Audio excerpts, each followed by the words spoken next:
di muna tayo pupunta ng Banff, punta muna tayo ng Lake Minnewanka. Yan, Kasi para ang gusto namin, ang huling-huli naming destination is yung Banff. Para after Banff, uwi na kami.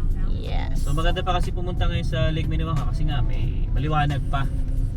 So doon na lang tayo magpapagabi sa Banff. Yeah. Yan oh, ganda. Ganda ng view. How much more sa pag sa Jasper, iba talaga. Athabasca Glacier, yun. Panalo yun. Pero ito, maganda na rin talaga.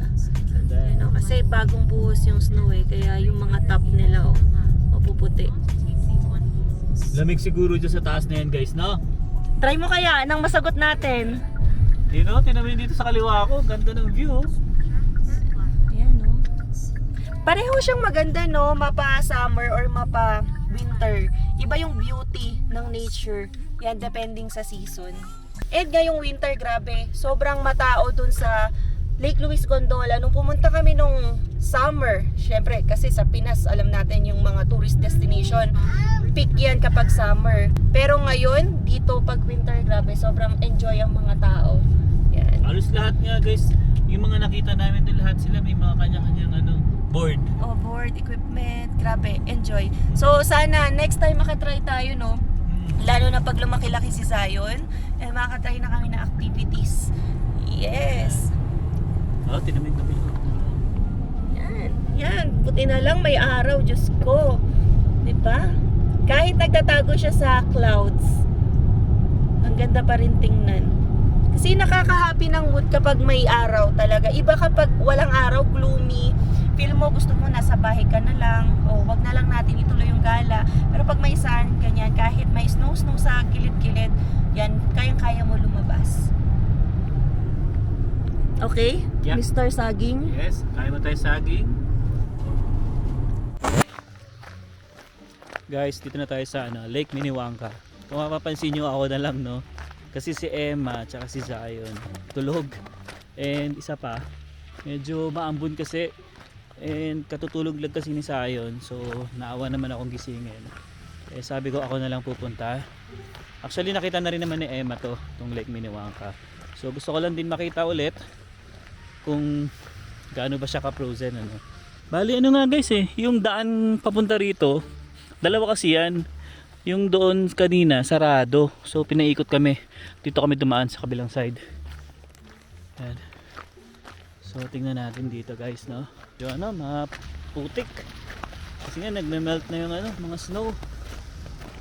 Yan. Actually hindi ko siya ganun ma-appreciate, no, kasi nga medyo maulap. Kaya hindi natin makita yung yung bundok. Ayan siya guys, di ba? Yan. Dati rin pumunta kami dito kasi nga summer 'yon. Talagang tubig 'yan. Parang yung kanina guys dun sa Lake Louise, no? Kung nakita niyo yung vlog natin, yung part 1 natin na vlog. Yan, so frozen na rin siya. So ito naman, frozen din. Pero wala masyadong tao kasi nga tingnan niyo guys, no, hindi rin siya ganun kaganda ngayon. Tingnan niyo, 'di ba? Medyo hindi maganda yung mga bato-bato. Dito tayo daan. So ito ngayon yung itsura guys ng Lake Minnewanka. Ang ganda na to pagka summer. Kasi yung kulay na yan, blue yung tubig na yan. Tapos ewan ko bakit gumanito tong na to parang madumi siya ngayon. Yung iba doon dumadaan. Okay. So nandito na tayo Medyo mapapalayo lang tayo ng daan. Okay na rin naman dito. Ayan. So tingnan nyo guys, no. Ayun, no, medyo maulap siya doon. So hindi natin ma-appreciate kung gaano yung bundok. Mataas yan Mataas yan. Sayang. May naiyong mga stroller dito. Iniwan na lang Or baka yan doon, kasama yan doon ng yung mga tao doon. Kasi maayos pa Iniwan na lang. So babalikan yan malamang. Yan. Ay sayang wala si Emma. Kasi nga walang babantay kay Zion tulog kasi katutulog lang ni Zion. Siguro nandito na kami banda, mga 2 minutes na lang nakatulog. Kung gigisingin naman namin, kawawa naman yung bata. Ayan. So anyway, Guys, kung napanood niyo yung isang vlog natin, ano, yung may namit kaming mag-asawa. Hindi ko sure kung mag-asawa or mag-boyfriend pa lang, no? Dun sa Lake Louise. Yung ano lang sila, tourist lang sila dito, guys. Dumating sila ng December. Tapos pauwi na rin January. Ano yan eh, nagtapon lang ng pera. Hindi, joke lang. Ayan, nagbakasyon lang daw sila dito. And yun nga, natanong din natin kung bakit hindi sila maglamiya. Actually, ano daw, 3.9 nila. Pero grabe guys, grabe yung sinisingil sa kanila mag-asawa. Hindi ako nagkakamali, parang 25,000 each sila. So almost $50,000. Para ka na rin nag-international student, no? Pero sobra yon, no? Sobra yung ganung maningil ng mga employer ngayon. Kasi nga talagang dito guys, ginagawang business kasi talaga yung Lamia eh. Kaya pahirapan din talaga kumuha ng dito ng employer. So, yun, sabi ko nga try nila yung ibang pathway. Kung napanood nyo rin yung isang vlog natin kay Manong Jovi. Ayan, so nagtuturo yung parang sinabi niya sa amin niya pwede rin yung pathway na yung sa mag-aaral ka ng French kasi malaking points yun dito guys sa Canada, kasi dito sa Canada malaking factor sa kanila yung marunong ka mag-French. Kaya nga dito pag sa mga store siya, dalawa ang dito, English at French, naka-translate lagi yun. So yun, ganun sila sa dito sa pagdating sa French. Kaya isang pathway din yun. Sinabi rin namin sa kanila yun na panoorin nila kasi mamayang gabi yun ma-upload. Ayun. Kaya sabi ko, try nila yon. Kasi kung international student naman daw kasi yung itatry nila. Kasi nga guys, 'di ba nagkaroon na ng CAP. So medyo alanganin sila ngayon sa international student. Kaya pinag-isipan pa nila. Pero sabi ko, try lang, 'di ba? Marami namang ibang pathway diyan na papunta rito eh. Hindi lang naman international student yung ang pathway dito. Ayan, so grabe yan guys, no? 25,000 each. So almost 50,000 Canadian dollars. So magkano sa peso yun? Kung 50,000 times 3, mga 1.6, 1.8 million. So para ka na rin nag-estudyante, no? Kaya grabe. Yan, isa pa guys, kagandahan din dito, hindi siya ganun kalamig. Tama lang. Tingnan ko nga yung weather sa cellphone ko. +2. O, di ba? +2 siya, guys. So, okay siya. Hindi katulad nung unang punta namin dito. Una nga ba 'yun o pangalawa? Basta yung medyo malamig. Ayan guys, medyo parang nagme-melt na rin siya.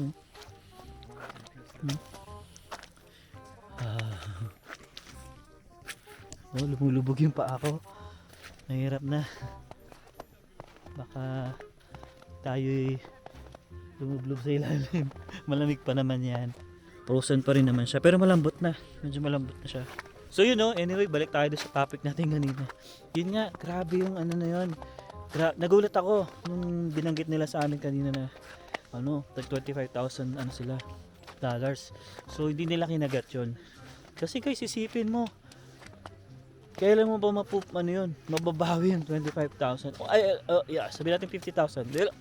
Actually, pares lang din naman kasi kung international student ka, ganun din yung gagastusin mo. Pero yun nga lang, pagka international student ka, nung time namin, pwede mo kasama yung OWP mo nga. So kahit pa paano makakapagtrabaho, kasi ganun din naman ang international student, makakapagtrabaho. Ang pinagkaiba nga lang, pag Lamia guys, nakafix ka dun sa sa employer mo lang. So bawal ka mag-double job unless cleaning. Alam nyo na may mga under the table, pwede rin yun. Ayun, siguro desisyon din nila na hindi nga ituloy yun kasi nga sobrang mahal din talaga. Kasi kung 50,000, isang bagsakan natin. Siguro hindi naman siguro isang bagsakan yun. Putol-putol din. Kasi malaking pera yun guys, 50,000. Well, sana nga na yung cap is mabago nga kasi wala pa naman talaga yung final decision dun sa cap na yun. And plano kasi nila is June intake ata sila. So kung i-implement yun ng September, abot pa rin sila, 'di ba? So malaman lang. Yes, shout out sa inyo mag-asawa, pauwi na raw sila ngayong February 9 ba? Parang ganoon. Basta So anyway, balik tayo dito sa view guys. Ayan, dito tayo banda. Ang ganda pala ang view dito eh. Ayan, buti na lang naglakad-lakad tayo dito. Oh, ang ganda. So picture and picture tayo, selfie tayo dito. Kahit mag-isa lang tayo, selfie tayo. Ayan guys, sakit ako sa inyo yung view natin. Ayan, ikutin natin. Ganda no? Ayan. Mas maganda to guys kung ano, kung may araw. Saka yung wala yung ulap-ulap na yan, ganda. Okay. So balik na tayo dun sa kotse at yung mag-ina ko tulog. Pero binuksan ko naman yung bintana yun guys, konti. Guys, dito na kami sa downtown ng Banff. Ayan o. Ganda ng ano ang ganda ng panahon makulimlim Maganda pa rin yung Hindi, maganda, maganda. Okay pa rin yung weather guys. Sakto lang, hindi siya sobrang lamig talaga. Ayan. So ito yung mismong downtown nila. Ayan guys, tignan nyo yung downtown ng Banff ha. Saan tayo?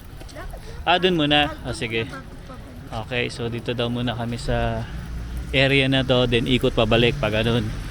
Ayan. parang ano to, Session Road ng Baguio City. Pero syempre ibang okay.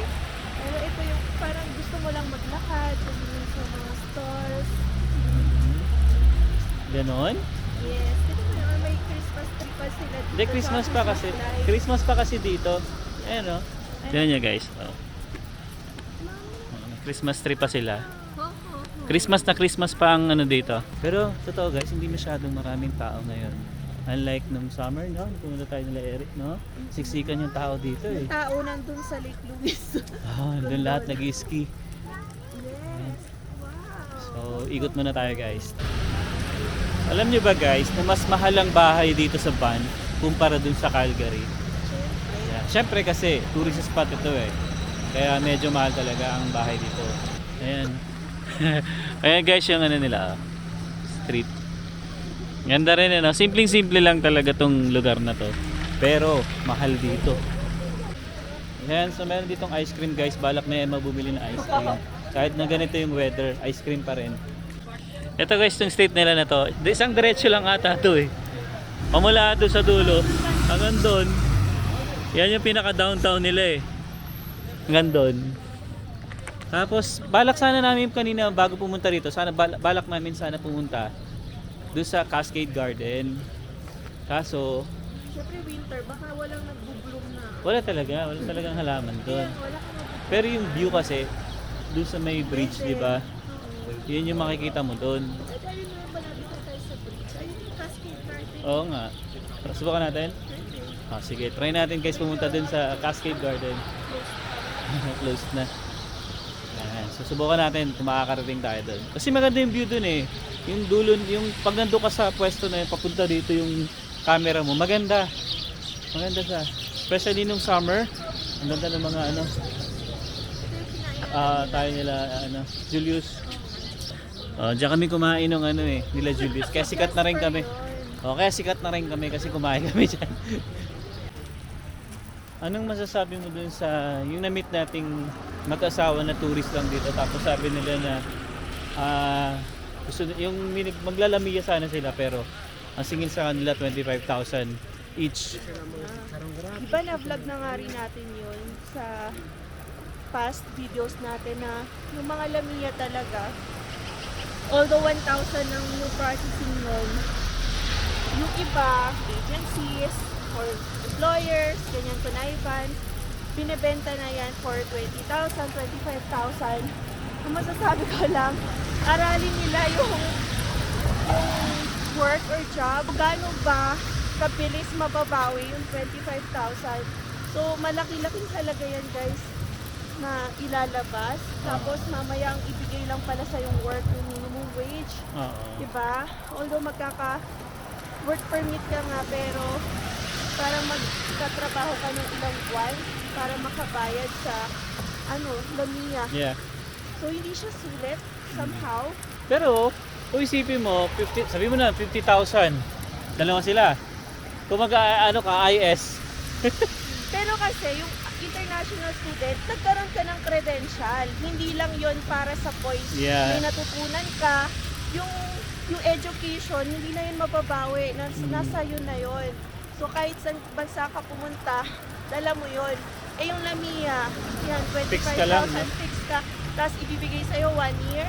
So super lugi, hindi always na kakagatin kapag may ganong mga nagbebenta. na Grabe yun, Lamia. grabe yun guys. Kaya nga yung sinabi ko sa inyo kanina, parang hindi siya worth it, no? Yeah. Oh, di ba? Ayan. Dito tayo So sa dito kami sa bridge, bridge. guys ng Bad. And then yung cascade. Oh, ito na yung Cascade Garden guys, ayun no. Doon magpapa-picture kami doon sa gitna na yun. Kasi makukuha mo to eh, tong area na to. Magpapapicture tayo doon? Oh, picture tayo doon. Ayun na yun, tatawid na tayo eh. Konti na lang eh. Oh, yun lang naman. Yun din yung... Marami naman din talaga gusto magka-work permit. Pero ngayon kasi nasasamantala. Ewan ko mamaya ngayon lalo. Mas magtaas yan. Kasi syempre, since hinigpitan yun sa international students ngayon, maglalamiya na yung mga tao. Eh kaya lang mamaya taasan palalo yung lamiya for sale nila, di ba? Yeah. So sana, aside sa international student issue, makita din yung issue about lamiya na overcharge. Okay lang naman yung magbayad ka ng fee with the assistance of agency, dagdag ka, kasi syempre, service nila yung ginagamit mo, pero kung overcharging na, yan, yung feel mo hindi siya sapat sa binayad mo, parang pinagsamantalahan ka lang, yan, think twice. Yeah, kaya sabi ko nga rin sa kanila eh, yung kung napanood nila yung vlog natin, yung about dun sa French, 'di ba? Yan. Pwede niyo i-consider yun guys. So marami pang pathways. At actually, maganda rin kasi na hindi lang sila fix sa international students. Sinabi nga nila, nag-export sila Lamia, although for sale, pero ayaw nila kasi nga 25,000, ganun kamahal. And then nabanggit din nila yung AIP, yung Atlantic Immigration Program, and then yung RNIP, Rural Northern Immigration Program, yung ganun. So marami silang programs na alam, marami rin tayo dapat programs na alam para in case magsarado yung door, yan, punta tayo sa ibang pathway. Yeah, research guys, more research lang talaga. Tara, let's go. Guys, may nakita ako doon isang lalaki. Kawawa naman oh. Parang isa lang siya doon, mag-isa. Grabe ka. Ah. Minsan pag mag-isa, at least yan, hindi mo kailangan ng magulong kasama Sa katulad bagay. mo. Sa bagay. Diba? Saka tipong ano siya, nagmumuni-muni. Yung tipong Diba? Kung ganito katagin. sinusolusyonan niya yung problema niya mag-isa. Pero feel ko guys, kung magmumuni-muni ako mag-isa, mas maganda during summer. Kasi, ang ganda ng tubig dito. Very peaceful, blue green. Ngayon kasi, maganda rin naman, pero frozen. Yeah. Diba? Frozen. Ayan oh. Tingnan nyo guys oh. Pero at least, diba, mapapaisip ka rin paano nangyayari yan, mga ganyan, mga related na to science. So yeah, punta muna tayo dun guys sa Cascade Garden. Itong area na to guys, pag summer, punong-puno ng mga flowers yan. Hanggang dun sa likod. Oo, mas maganda yung sa likod. Pero ngayon, syempre nga malamig, so nagkandamatayan sila. No? Din yan ba yun? Spring, summer. Yeah. So ito yung pinunta namin dito guys. Okay, camera mo. Yan.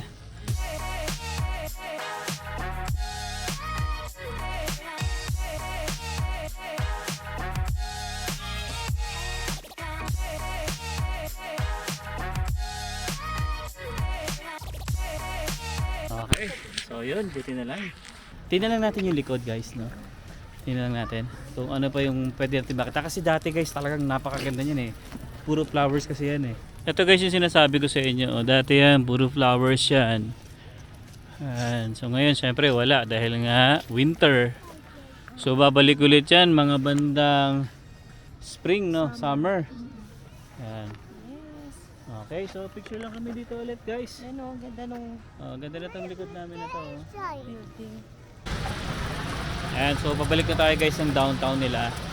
Yun, yung straight lang na yun. Ayan. Bali, yun lang naman ginawa namin sa Cascade Garden.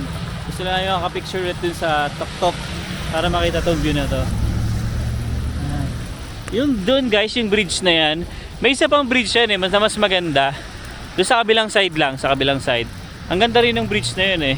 May mga ilaw-ilaw din siya. Iba pa, may isa pa. May isa pa yan. So, lakad-lakad muna kami.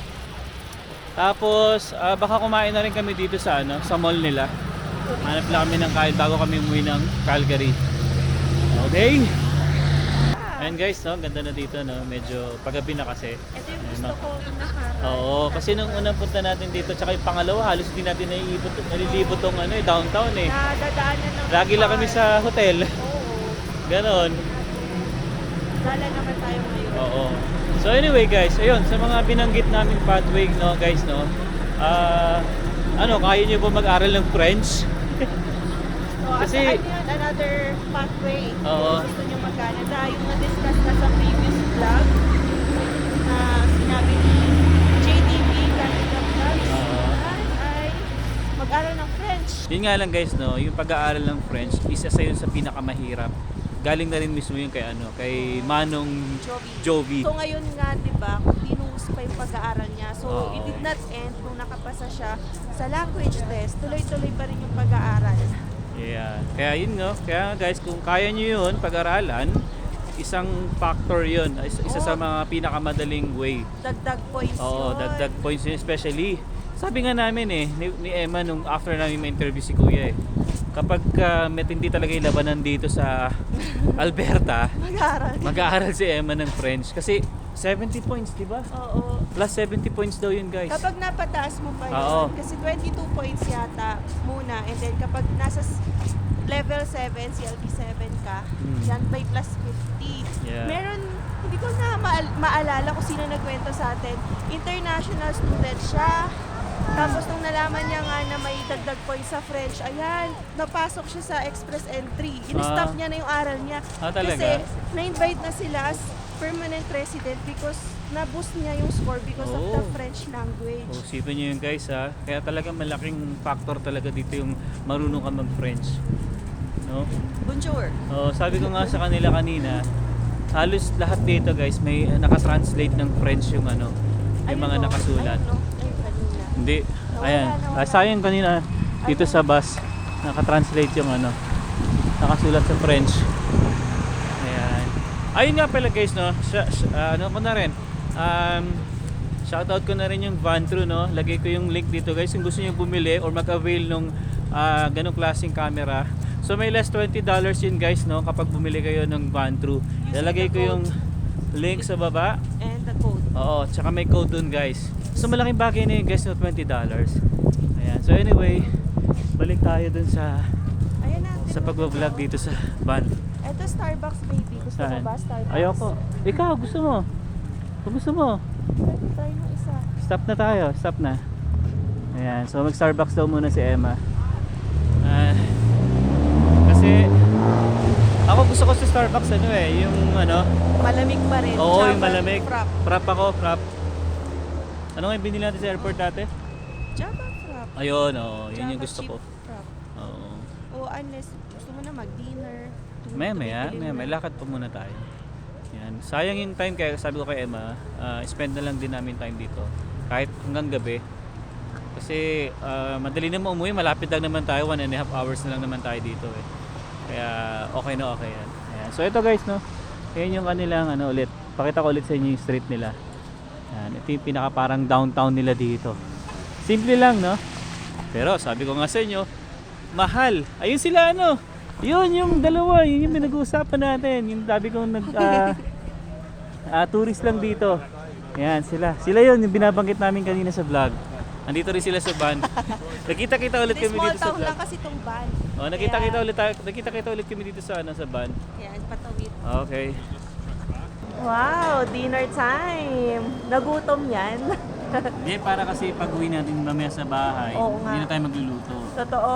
Ang haba pa ng biyahe. Tuloy pahinga na rin. 1 hour and a half. 1.5 lang din naman yung biyahe natin. Pero kain na rin tayo dito. Kaya Netflix. Or kapag napagod ka na rin, tulog ka na. Gabi pa naman ang pasok natin bukas kaya okay lang. Yes. Okay lang mapuyat ulit. So, kain na tayo sa'yo, no? Okay. You want this? Well, let's eat. Let's eat kanin. Oh, kanin. Sayon, kanin. Kanin. Sayon. Let's eat. Let's eat. Yes. Say cheese. Cheese. Cheese. daan lang tayo dito guys sa parang pharmacy nila. Kasi kailangan natin bumili ng chupo ni Zion. Kasi yung chupo ni Zion, kinakagat niya. Ang dami nang nasira. Ayan. Parang mahal siya. Mahal ba yan? Oo. Mura sa Real Canadian. O di daan na lang tayo doon sa Real Canadian. Bago umuwi. Doon din naman ang way natin. Ayan, so medyo, sabi ni Emma guys, mahal daw dito. Ilang piraso ba? Ganyan din. 6. Tingnan natin sa Real Canadian. Nag-search yun, no? para sigurado guys kung alin ba talaga mas mura. Kung dito o $6 sa... lang. Dali ka na. Doon tayo sa Real Canadian. $6 lang daw. Oh! Yun! Natapos din ang ating araw ngayong Sabado. Bakasyon. Yan. So bukas trabaho na naman tayo. And go! Ay, wag na. Doon na. Sa kabila. Yan. So bali bukas guys. Bali bukas trabaho na naman tayo. And well at least, di ba? Nag-enjoy naman tayo, di ba? Sulit ang weekend. Sulit naman yung weekend natin eh. Next Ayan. time ulit. At least, di ba? Ang dami namin napuntahan. Mula umaga hanggang gabi. Yeah. Ngayon, pauwi pa lang and 1 hour and a half ang biyahe. Malapit lang yan. Okay? Yeah, malapit lang para kang nagpampanga, Oo. Laguna, ganyan. Yan. So yun, dito na namin tatapos itong vlog namin guys, no? And I hope na nag-enjoy kayo. Yes. And yeah, see you on the next one. Peace.